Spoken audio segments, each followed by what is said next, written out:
visit every time I drive down the boulevard there and pass by your synagogue and think about the time we had. That was good. So, Frank, you tell me, am I supposed to just start now? Or? Yes, please. Okay. And first of all, I'm using a storytelling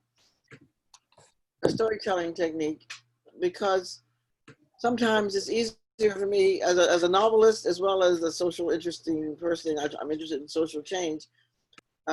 Sometimes I like to look at things from a perspective that's removed somewhat from the situation itself.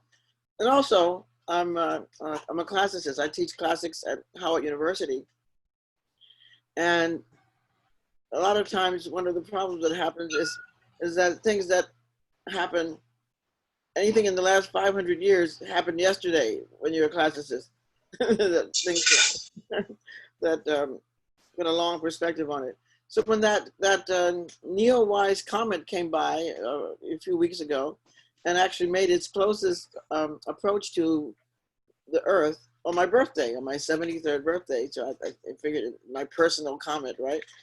I started thinking what was happening when the comet was here last and what's happening now, and began to write short little pieces as if I were the comet overhearing things that were going on in our world today during this pandemic and so forth.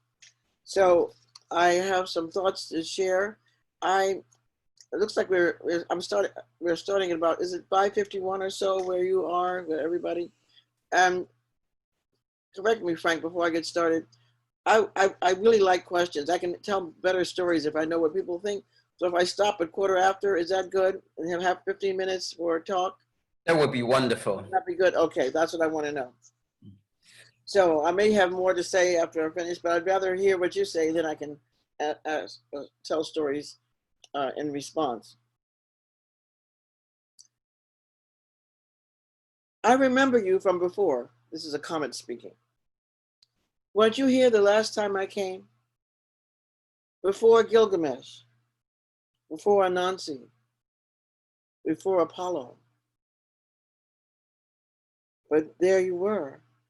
I remember you from the last time. It was 6,000 years ago, or 7. Black Lives Matter. The DJ was whispering, yes he was whispering, I want to make sure you know, do you know, I want gold teeth, I want a gold Mercedes. Can't you understand, you're in the way, you're in the back seat. And all you wanted was a cup of coffee and this. Black Lives Matter. The fact that something is true is never the reason for saying it. I feel like during these days, I have more time than I've ever had before. Black Lives Matter.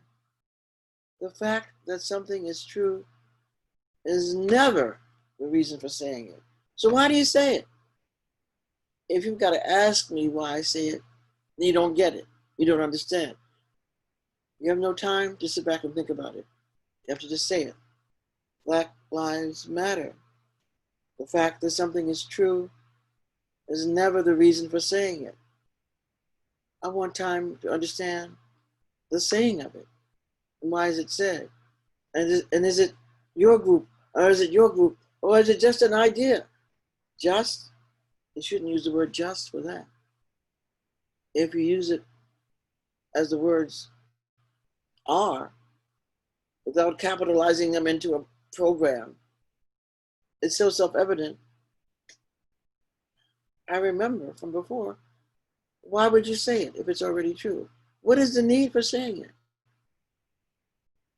The fact that something is true is never the reason for saying it.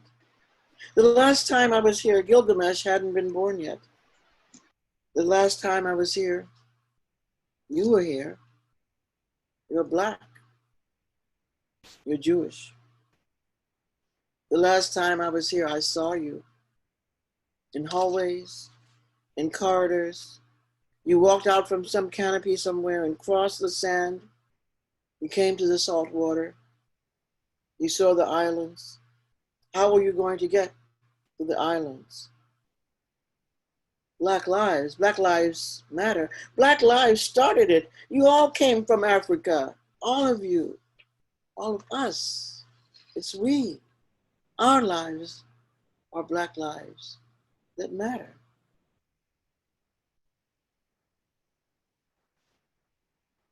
I was not the one who did it.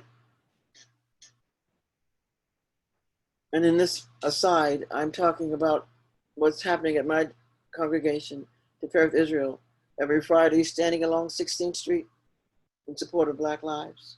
I did not arrange it for everyone to stand along 16th Street, 6 feet apart, social distancing.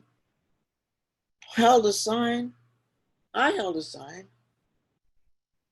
But so did the others. Did you see my sign? I did it because I wanted change. I got weary. What is my country doing? Why does my country hurt Black people so much? That's why I was there.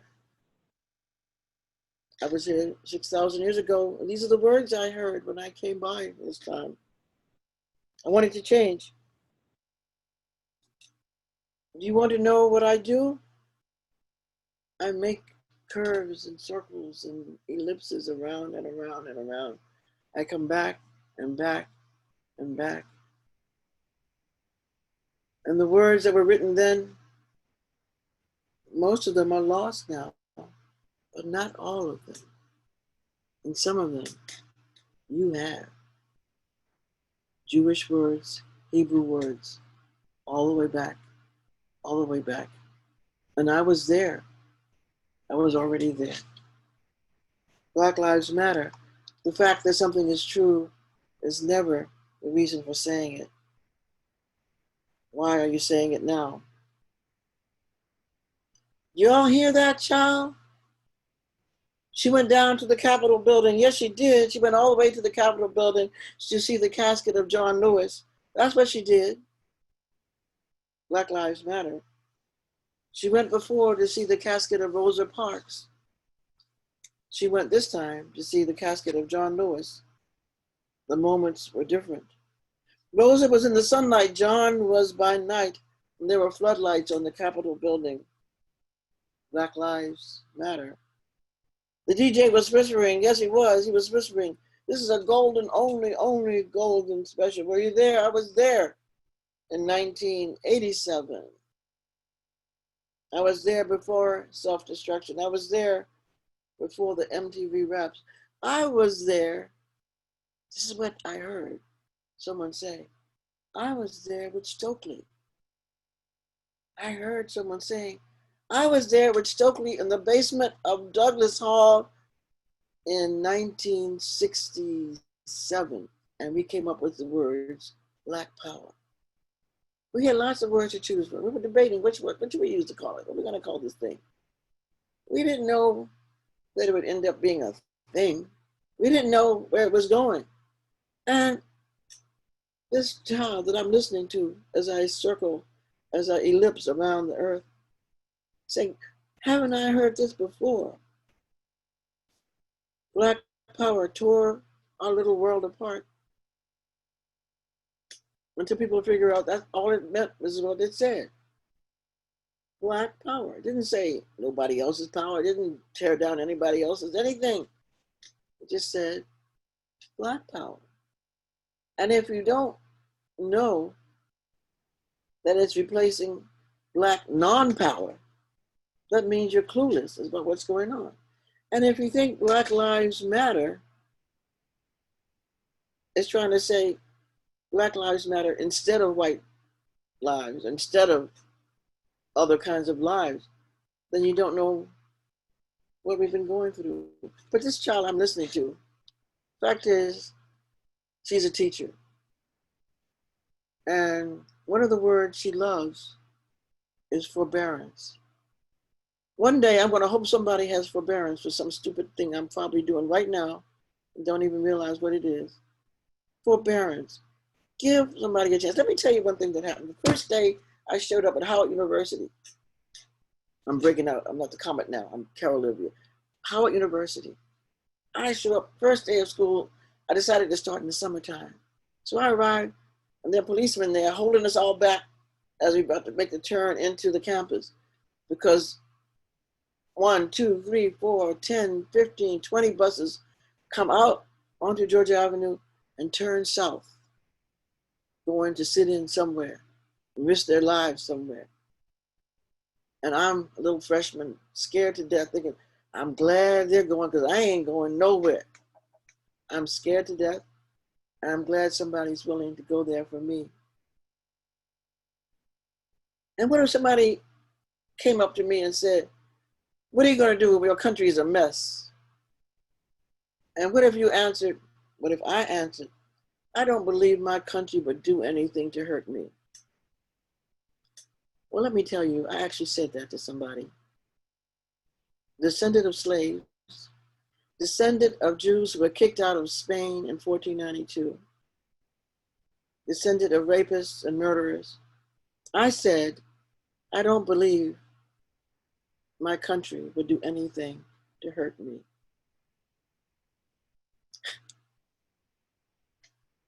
And there was forbearance. I had time to learn something and figure things out. So the fact is, I don't think I'm the best person to answer this call from you, because I believe in teaching and forbearance, because I know the day's going to come when somebody's going to look back on my life and say, now how come she did? Who knows what it's going to be? I don't know. If I knew, I'd try to change it now. It may be eating meat. You know, maybe the day will come when people can't understand. It's inconceivable, you know, to eat meat or whatever. I don't know. I eat it, by the way. I like hamburgers and things. But it may be something like that, or it may be some other thing I don't know about. And what about my friends? You know, one of the hardest things to me about Black Lives Matter influence, because the concept is not a problem for me at all, but the influence is that all of my white friends, white non-Jewish friends, my white Jewish friends, are all feeling bad and searching their lives and all this, as if somehow their lives are not connected to mine. But don't you know that when my white Jewish friends or my white non-Jewish friends are searching their souls, trying to find their race, don't you know we're so close that it hurts my heart too? It's not like it's hurting only one side and the rest of us are home free. So I keep thinking, maybe you don't want to ask me to do this. It's too late now. I'm here. I'm already here, so you can't uninvite me. But I feel so weird sometimes when I see the lack of forbearance. And it's almost like it's a new word, never been heard before.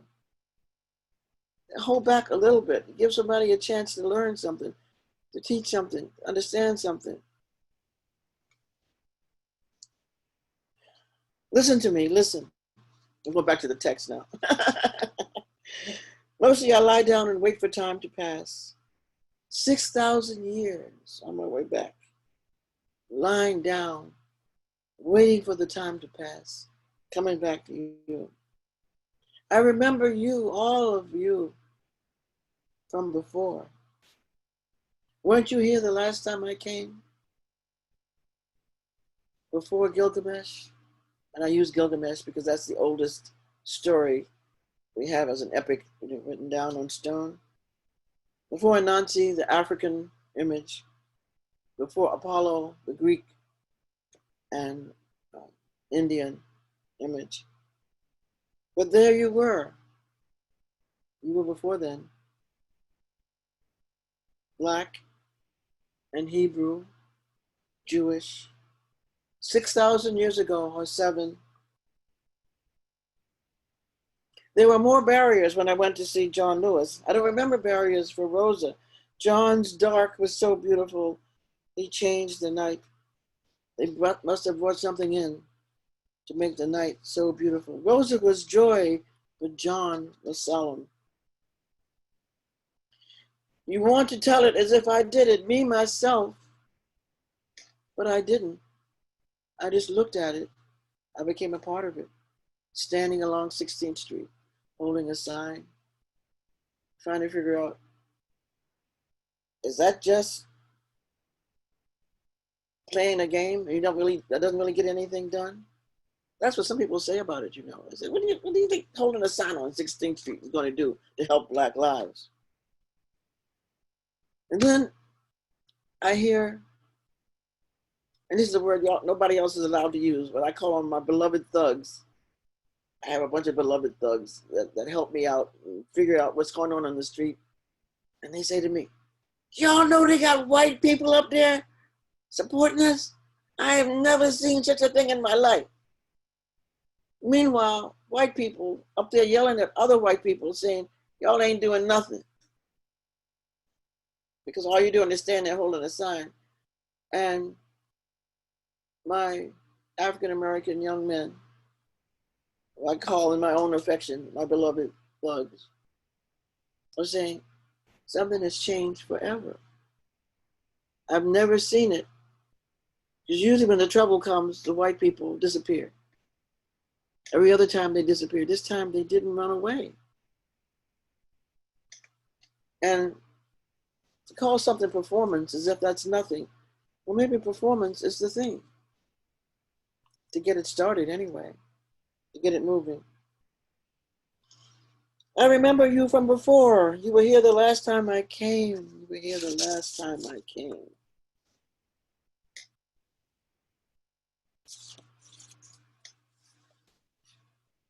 When I was a child, they sang a song. Before I realized and got connected with my Jewish heritage, I was in a church, a Baptist church, and they would sing this song. We're marching to Zion, beautiful, beautiful Zion.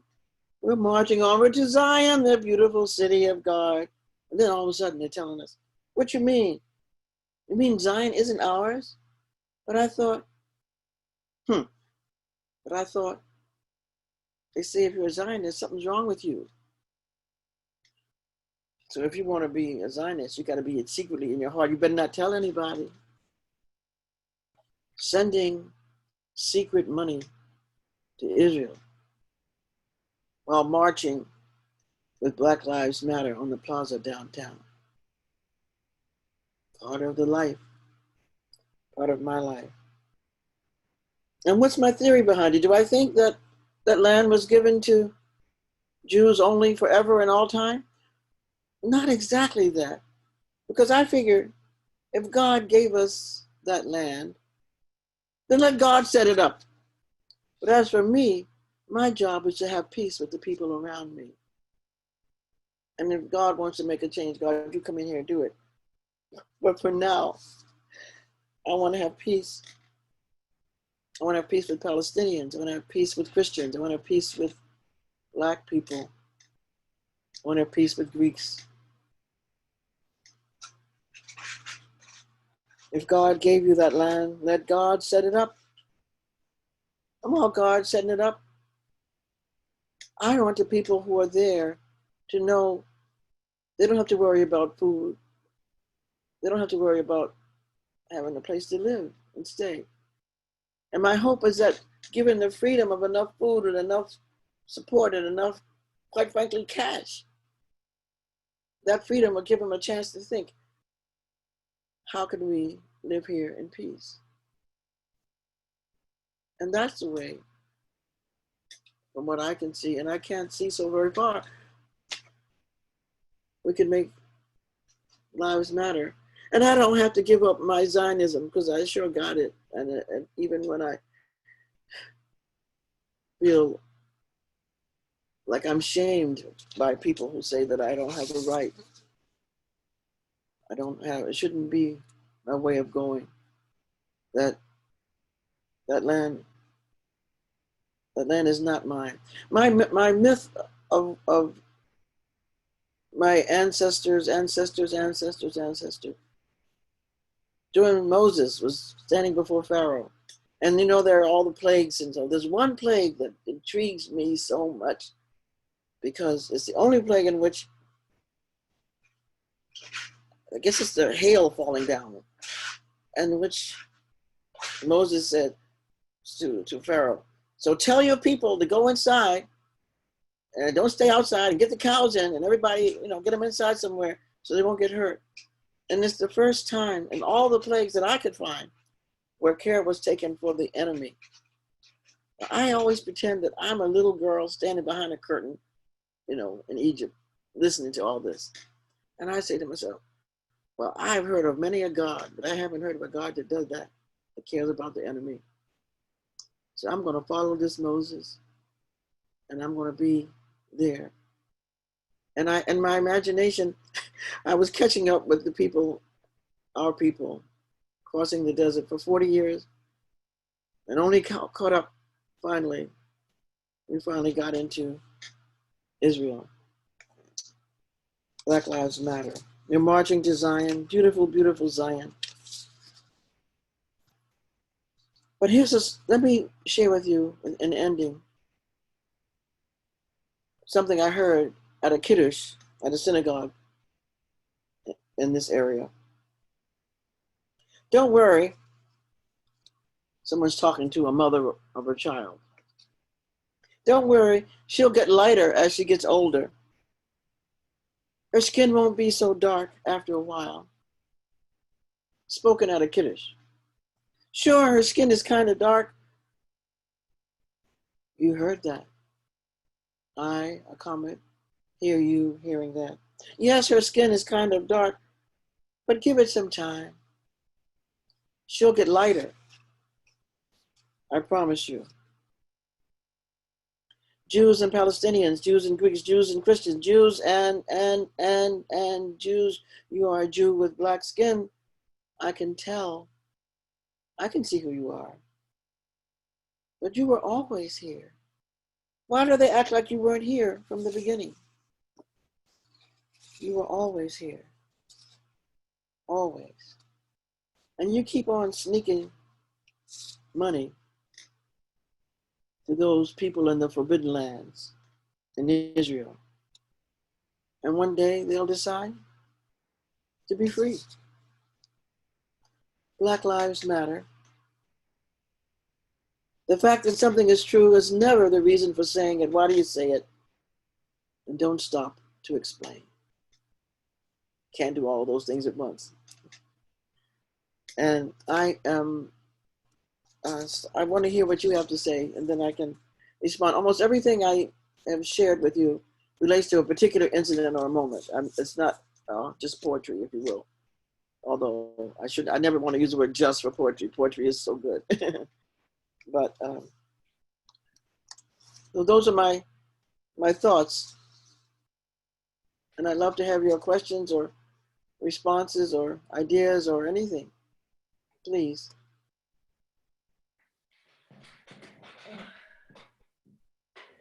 Oh, the resounding silence. You're not allowed to do that. I'm going to like I do in school. I'm going to start calling names. I left time on purpose. I got more stuff, but I want to hear from you.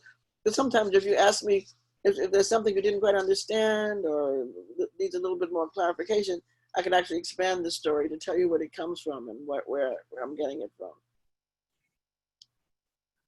I'm Steve Sadman, and I met you previously, and I enjoyed it tremendously.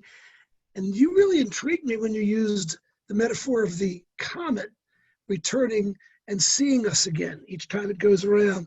Mm-hmm. My own grandmother remembered seeing Halley's Comet in 1910, Mm-hmm. and I was reminded, as she talked about her memory of it, she was a small child, that Mark Twain came in with it in the first half of the 19th century, and he said, I'm leaving in 1910, and I think that's the year Halley's coming to take me. And so I really enjoyed that metaphor. But something you were saying beyond that a few minutes ago about how white people and black people see so many issues differently, and I would like to think that's not true.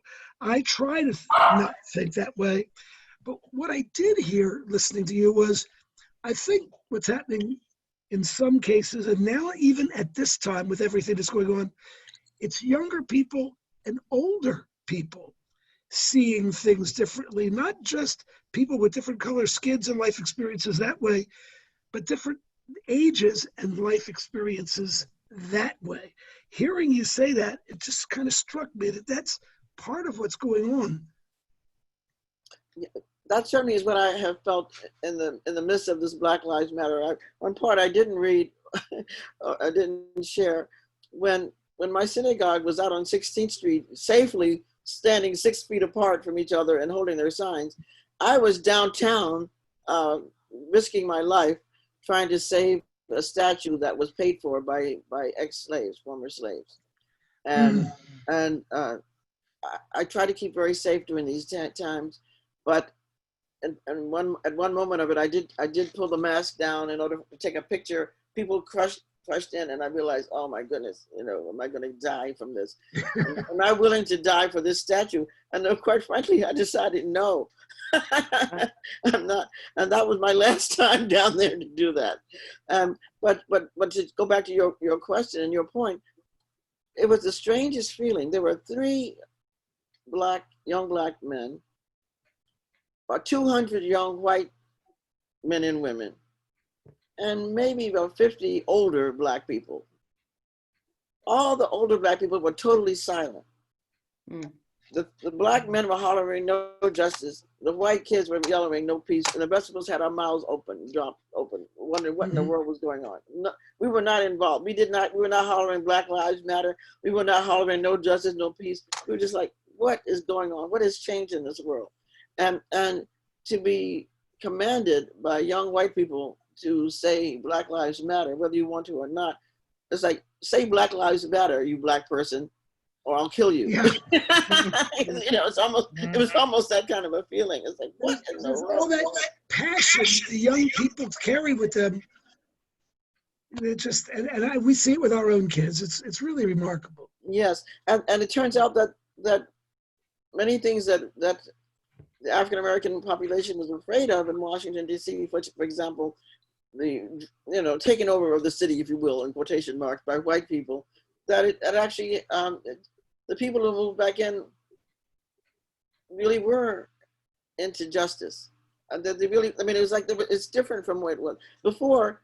It's either white or black, and the black people are kicked out, and their issues are no longer important. And my mother still goes to the same church downtown. And I was sitting there in front of the church, Third Baptist Church, 5th and Q Streets one day, waiting for her to come out. And a bunch of white kids go down the street on downtown to protest on my behalf and everybody's behalf, on something. And I looked, and lo and behold, the rabbi's daughter was one of them, of Tifereth, Israel. I'm thinking, it's like, Hannah, what are you doing down here? And that's who it was down there. And it was just very interesting. And some of the things that she learned uptown, she took downtown. Because I know her. She invited me to speak at her school, ages and ages ago. And so it's a good feeling, but it's a different feeling. I don't feel like risking my life for it though anymore. Well, I agree. I live here with my mother is upstairs. She's 95 years old. God bless her. And I want to keep safe not only for me, but for her sake. I wanted to keep her forever. So Natalie, I saw your hand up. Are you? Yeah, I was going to ask you the statue that you were just referring to. Was that the one with Abraham Lincoln? Mm-hmm. Yes. That you were, can you explain your feelings about that? Because that was the one statue I didn't get. I didn't get why that should be torn down. Everything else I got. Well, I was there to protect it. I have a picture of me. I don't even have it here now. Usually it's my mother's got it upstairs. There's a picture of me just before I turned 1 year old in that park. And I've just learned to walk. And it's one of those pictures where even though I'm not even 1 year old, you can see that that's me. It's that my whole personality and spirit is in that picture. And my brother named the picture, I have come to overcome. That's there's that kind of a picture. Mm-hmm. And I associate that with learning to walk under the statue of Abraham Lincoln and the formerly enslaved man. Yeah. I have to say, when I just glance at the statue, I have a negative feeling because I don't want him on his, even though he's rising from his knees, there there are, most people in the United States don't realize how many African-American Civil War soldiers there were, for example. 200,000 Black men fought for their own freedom. So why is the only thing you show is that, you know, show a former slave? Well, because that's what it was about. I mean, there are all kinds of good reasons for it, but the people who paid for it was paid for 100% by former slaves or freed African Americans, but they were not allowed to design it. The design was picked and decided on by white people, and Frederick Douglass disagreed with it, but it's better to have some statute than to have nothing. So that's what, so he went along, he gave a speech dedicating it and so forth. I feel that one of the gifts of African-American culture to all of our cultures is a certain form of call and response. And you don't tear it down, at least you don't tear this one down. There's some of them I would tear down, but not this one, but rather have a conversation with it, put something else beside it and around it, show all the context. The problem with that is, so I actually was the one, I actually caused the part of the big uproar about it, because I happen to know very well the woman who plays the woman in reenactments, who started collecting the money for the statue. So I took her down there to take a film of her. Well, it just so happened when I was down there filming her, somebody from Channel 7, ABC 7, Sam Ford came by and saw us and said, "What's going on?" Well, that's how it started. So here I was this instigator in a certain kind of way. And and I was perceived as someone who really supported preserving the statue. I do want it preserved. The problem is, I know, I just feel in my heart, somebody's gonna walk through that park in the middle of one night, look up at it, get mad, find some red paint or whatever it is, throw it over the paint, tear it down. And I don't think the United States National Park Service has the funds or the inclination to protect it forever. If the people don't want it, it's not going to stay. So rather than have it destroyed, I'd rather it be placed in a museum, or I think the Civil War Museum would be the best place for it. And that's the only reason why. It's not because I don't think it belongs there. It's that I know I'm not going to stay there all night long protecting it for the next umpteenth year. Carolivia, thanks very much for such an inspiring and thought-provoking presentation.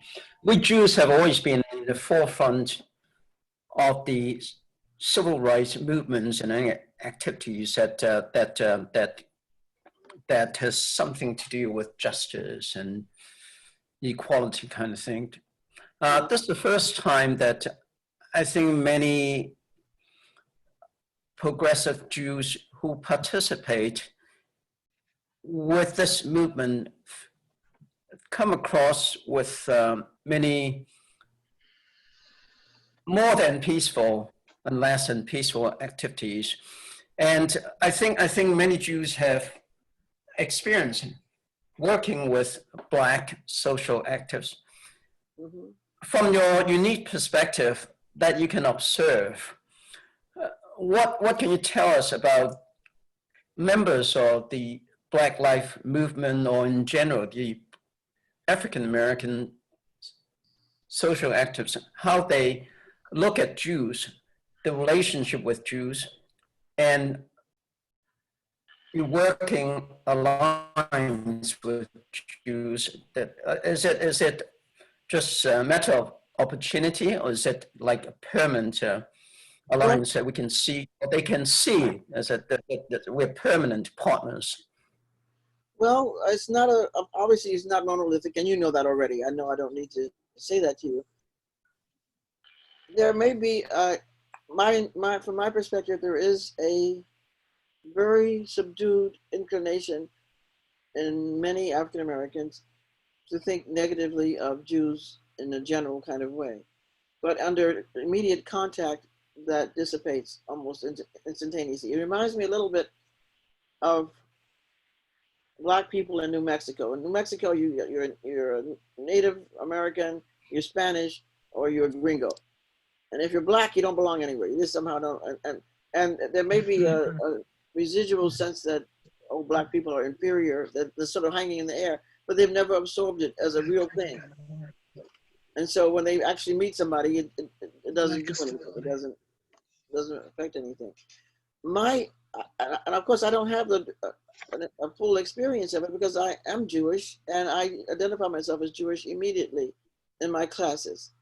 And I feel that I do quite a bit at Howard University, for example, to dissipate the sense of and they know that I'm really Jewish. I mean, I take holidays off. It's not like I am Jewish, but I don't act Jewish or something. Classes are canceled on Yom Kippur. Since we're doing things distant learning, I don't have to do that. I could do it, put something up and have them take the class. Anyway, I refuse to do that. No, there's no class on that day and that sort of thing. And whenever there was some violence in Pittsburgh, I was teaching during that, many of my students stayed after class and talked to me about it and expressed their solidarity with me and the Jewish people because of that. I've got to say, the people who do the most harm, and it's kind of sad, are the white Jews coming to campus talking about BDS. I've seen that. I was on campus and there was a white Jewish man in the middle of campus.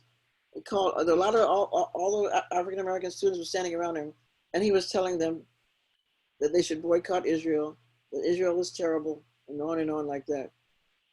And I don't know why that feels like a betrayal to me. Should it feel like a betrayal? Why do I feel terrible when I see that? Because I feel like we all have different opinions about Israel. I understand that. But to take people who have essentially no stance and to lead them a certain way, I don't know, it's like they're preying on people's ignorance. I don't like it at all. I don't know. Maybe I guess I need to ask what you think about that. I don't think they should be there doing that. It's like I don't think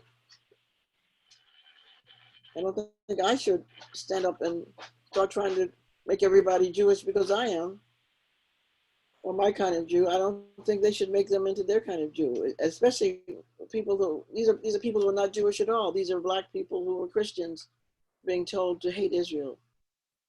I don't know. Were they there for that? Were they there for that specific purpose? Or were Yes. they there? Oh, yes. They came for campus to do that. Yes. How do the Black activists see the Jews being in the same marches, but being white? If there's any element of anti-white sentiment, which I think probably there is among the Black activists, how do they reconcile the fact that they're these white people who may be partners or convenience, but at the same time, like soul brothers and sisters? How do they You know, that's a question that I've been trying to, what should I say, think about, because when I talk to a Jewish audience, I think I'm talking to my family. I really do. When I at Tifereth Israel or right here, and I noticed that I do. One time I was doing a talk at Tifereth Israel, my congregation, and I looked out at him, and I was really getting into something, I don't know what it was. And I said to myself, pretend that they're white and not Jews. I said that in my mind. And some slight something happened in my brain. And one of my jobs right now is to figure out what that slight something was. Because it's not that I didn't go from love to hate, but I think it went from family to stranger. Maybe something like that. But I'm only talking about me. That's me. That's not Black activists, if you will. I don't know. I know that my work, for example, one of the things I've done with hip hop, I had a program with Public Enemy, and they had several songs that were anti-Semitic, and I invited them to give a program in my class, and I sat down with Chuck D, who of Public Enemy. He says, "What have Jews ever done to you? Why are you messing with Jews like this?" And he hemmed and hawed and fumbled around a bit, and finally he said, "You know what? Nothing. I'm not gonna do that anymore. You're right." One of the reasons why I actually like hip hop is that even when it's making a mistake, and it makes many mistakes, it's still in conversation. And I won't claim that it was only me that changed Public Enemy songs, but it's true that after that time, no more anti-Semitic lyrics came out of them. And so I was at least a part of that. Frank, you're asking me general questions and I'm giving you specific ones because I can't speak to everybody and everybody's response. So I'm sorry, I don't know the answer. Whenever I give my talks, indeed, I often say one of the reasons why I hated Ferguson and I hated this, that, and the other is because it keeps me from writing my novels. And I have to take time out from my fiction in order to address a social issue. The fact is my fiction also talked about a social issue in a artistic sorts of ways. And when I decided I wasn't going downtown anymore to protect that statue, I realized I had to concentrate more. I have a novel about Asenath, the Egyptian wife of Joseph. And I've published 2/3 of it, and I'm working on finishing the last third. My students are helping me at Howard University, and I hope you get to read it within a year. And I've put my concentration there. I'm a Black activist by default, not by direct intention.